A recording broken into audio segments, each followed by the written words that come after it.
2 ദിവസം അൺവെല്ലായിരുന്നു. അതാണ് വരാതിരുന്നത്. അപ്പോൾ എല്ലാവർക്കും സുഖം തന്നെ. ഞാൻ ധർമ്മേന്ദ്രയുടെ ഒരു ന്യൂസ് കണ്ടു കേട്ടോ. ധർമ്മേന്ദ്ര മരിച്ചുപോയില്ലേ. അത് കഴിഞ്ഞതിന് ശേഷം ഇങ്ങനെ പലരും ഹേമമാലിനിയുടെയും ധർമ്മേന്ദ്രയുടെയും കല്യാണത്തിൻ്റെ കഥയൊക്കെ പറയുമായിരുന്നേ. എന്തൊരു ടേർബുലൻ്റ് ആയിട്ടുള്ള ലൈഫാണല്ലേ അവരൊക്കെ നടത്തി കൊണ്ടിരുന്നത് അല്ലേ. അതായത് ഹേമമാലിനി ഒരു അയ്യങ്കാർ ഫാമിലിയാണ്. ഇദ്ദേഹം ജാട്ട് വംശജനാണ് ധർമ്മേന്ദ്ര. എന്നിട്ട് ഈ ഇത്രയും ഭംഗിയുള്ളൊരു സൗത്ത് ഇന്ത്യൻ നടി അവിടെ വന്നു കഴിഞ്ഞപ്പോൾ അവർക്ക് ഭയങ്കര മാർക്കറ്റ് വാല്യൂ ആയിരുന്നു. ഷോലെ വന്നതോടുകൂടി ഭയങ്കര ഡിമാൻഡായി ഇത്ര അവർക്ക്. അവരുടെ കൂടെ അഭിനയിക്കാനും പിന്നെ അവർ ഭയങ്കര ടാലൻറ്റഡും ആണല്ലോ, ഡാൻസും എല്ലാം ചെയ്യുന്നത്. റീസെൻ്റായിട്ട് ഏറ്റവും ലാസ്റ്റ് ഞാൻ അവരുടെ കണ്ടത് ഭാഗ്ബൻ എന്ന് പറഞ്ഞ മൂവിയാണ് കേട്ടോ. അമിതാഭ് ബച്ചൻ്റെ വൈഫായിട്ട് വയസ്സുകാലത്ത് മക്കൾക്കെല്ലാം കൊടുത്തതിന് ശേഷം പണമില്ലാതെ എല്ലാം കൊടുത്തു, റിട്ടയർ ചെയ്ത് കഴിഞ്ഞിട്ട് പിന്നെ അവർക്ക് ഒന്നും ഇല്ലാതെയാകുന്ന ഒരു അവസ്ഥ. എന്നിട്ട് അദ്ദേഹം അതൊരു തൻ്റെ പഴയ ടൈപ്പ് റൈറ്റർ എടുത്തു വെച്ച് കഥയായിട്ട് എഴുതി, ഭാഗ്ബൻ എന്നുള്ള ഒരു കഥ എഴുതി ഇവരുടെ ജീവിതത്തിൻ്റെ ആ ഒരു ഗതിവിഗതികളെ പറ്റി എഴുതി അവാർഡ് നേടുന്നതാണ് കഥ. അപ്പോൾ കുറേ മില്യൺ രൂപ പ്രൈസ് കിട്ടുമ്പോൾ മക്കളൊക്കെ ഓടി വരുന്നതും അങ്ങനെയൊക്കെയാണ് കഥ. അതപ്പോൾ എല്ലാവരുടെയും ജീവിതത്തിലൊരു ഭാഗ്ബൻ കഥയുണ്ടെന്ന് പറഞ്ഞിട്ട് നമുക്കത് ഇഷ്ടമാവും. റിലേറ്റബിൾ ആയിട്ടുള്ളൊരു മൂവിയാണ്. അപ്പോൾ ഇവരുടെ കഥയെപ്പറ്റി പറഞ്ഞുകൊണ്ടിരിക്കുമ്പോൾ ധർമ്മേന്ദ്ര മരിച്ചുപോയ അവസരത്തിൽ 97 വയസ്സുണ്ടെന്ന് തോന്നുന്നു.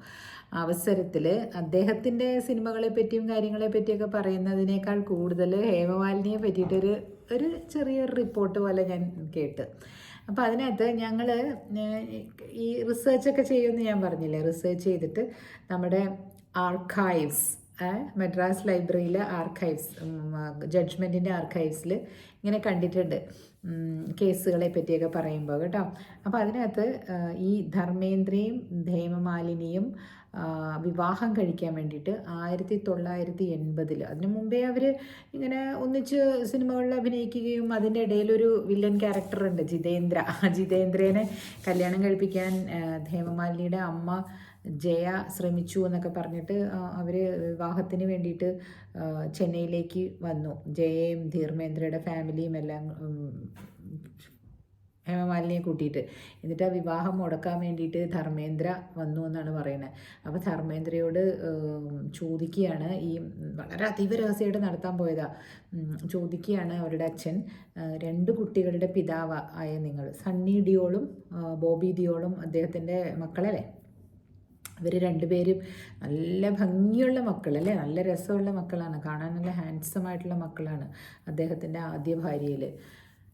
ഈശ്വര, എന്തൊക്കെയാണല്ലേ ഇവർ കഴിച്ചു കൂട്ടിയേക്കുന്നത്. ആ 2 ആൺമക്കളെ പ്രസവിച്ച അമ്മ വെറുതെ. അന്നെന്തോ അവർക്ക് 19 വയസ്സുള്ളപ്പോൾ 1954 ഈ ധർമ്മേന്ദ്ര ആ ലേഡീനെ വിവാഹം കഴിച്ചാണ്, ഈ സണ്ണി ഡിയോളിൻ്റെയും ബോബി ഡിയോളിൻ്റെയും അമ്മയെ. അപ്പോൾ ഒരു ഹോം റെക്ക് ചെയ്തിട്ടല്ലേ ഈ ഹേമമാലിനി ഒരു ജീവിതം പടുത്തുയർത്തിയിരിക്കുന്നത്.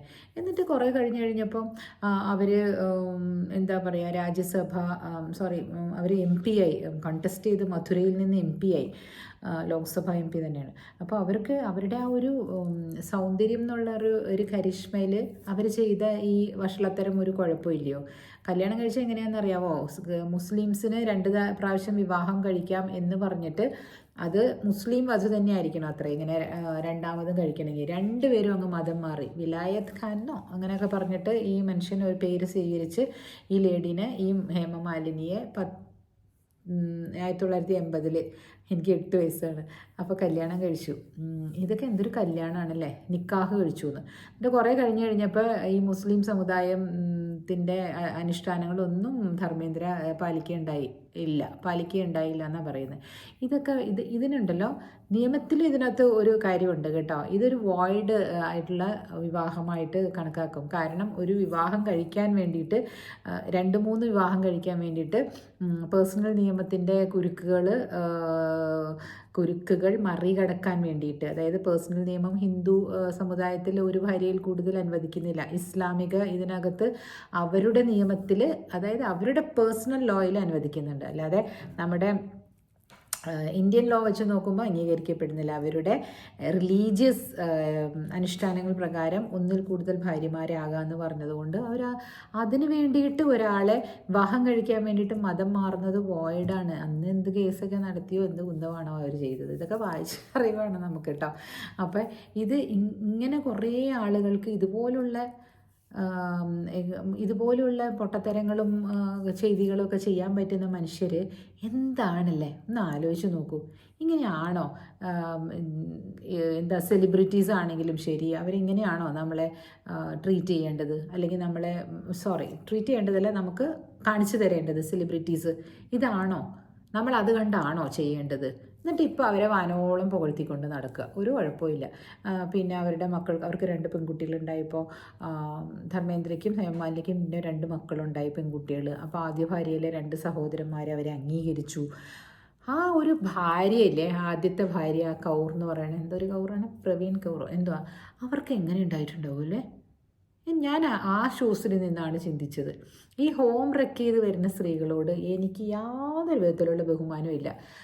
ശ്രീദേവി എന്ത് സൗന്ദര്യധാമം ആയിക്കോട്ടെ, ആ അർജുൻ കപൂറിൻ്റെ അമ്മയ്ക്ക് ക്യാൻസർ വന്ന് മരിച്ചില്ലേ, ഇവരിങ്ങനെ സപ്രസ് ചെയ്ത് സങ്കടങ്ങളൊക്കെ സപ്രസ് ചെയ്ത് അർജുൻ കപൂറിന് അതിൻ്റെ പെങ്ങളുടെ പേരെന്തുവാണോ, അർജുൻ കപൂറിന് ഒരിക്കലും ആ ശ്രീദേവിയോടൊരു സ്നേഹം തോന്നിയിട്ടില്ല എന്ന് അവർ പല ഇൻ്റർവ്യൂസിലും പറയുന്നത് കേട്ടിട്ടുണ്ട്. എന്തൊരു കാഴ്ചപ്പാടുകളാണല്ലേ സമൂഹത്തിൽ പല രീതിയിലുള്ള. ഇതിനെന്താ പറയുക, ഇതിന് പറയാനൊന്നുമില്ല.